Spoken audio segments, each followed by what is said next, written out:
परवाह करना छोड़ दो। संसार की सबसे बड़ी कैद लोहे की सलाखों से नहीं बनती, वो दूसरों की राय से बनती है। बहुत लोग खुले आकाश के नीचे जीते हैं, पर भीतर से बंद होते हैं। वे हर कदम ये सोचकर उठाते हैं कि लोग क्या कहेंगे। वे हर निर्णय से पहले डरते हैं कि कोई नाराज न हो जाए।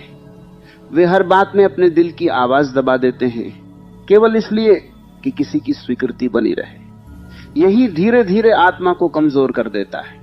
तुम्हें लगता है कि तुम लोगों की परवाह कर रहे हो, पर सच यह है कि तुम अपनी शक्ति खो रहे हो। जिस ऊर्जा से तुम सपने बना सकते थे, उसी ऊर्जा से तुम लोगों के चेहरे पड़ रहे हो। जिस समय में तुम अपने जीवन को बदल सकते थे, उसी समय में तुम ये सोच रहे हो कि किसने क्या सोचा होगा।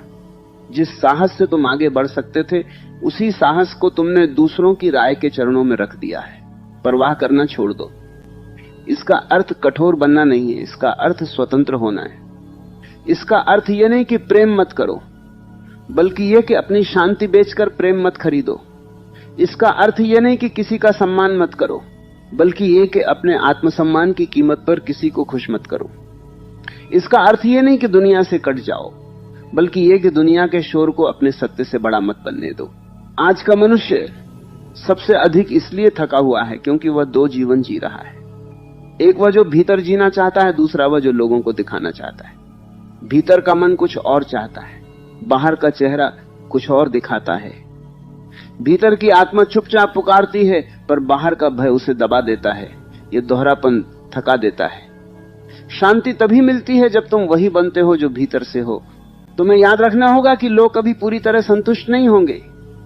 यदि तुम चुप रहो तो कहेंगे डरपोक है, यदि बोलो तो कहेंगे घमंडी है। यदि सफल हो जाओ तो कहेंगे किस्मत वाला है, यदि गिर जाओ तो कहेंगे हमने पहले ही कहा था। यदि सबको खुश करो तब भी कोई ना कोई असंतुष्ट रहेगा। इसलिए जो कभी खुश होने वाले ही नहीं, उनके लिए अपने जीवन का बलिदान क्यों। परवाह करना छोड़ दो और पहली बार स्वयं को सुनो। तुम सच में क्या चाहते हो? किस दिशा में जाना चाहते हो? किस जीवन के लिए तुम्हारा दिल धड़कता है? कौन सा काम करते समय समय रुक जाता है? किस राह पर चलने से तुम्हें अर्थ मिलता है? यदि तुमने यह नहीं पूछा तो पूरी उम्र दूसरों की इच्छाओं का बोझ उठाते रहोगे। बहुत लोग इसलिए टूट जाते हैं क्योंकि उन्होंने अपनी कीमत दूसरों की नजरों में रख दी। किसी ने तारीफ कर दी तो खुश, किसी ने अनदेखा कर दिया तो दुखी, किसी ने जवाब न दिया तो बेचैन, किसी ने तुलना कर दी तो टूट गए। ये जीवन नहीं, भीख है। जो अपना मूल्य दूसरों से मांगता है वह हमेशा गरीब रहेगा।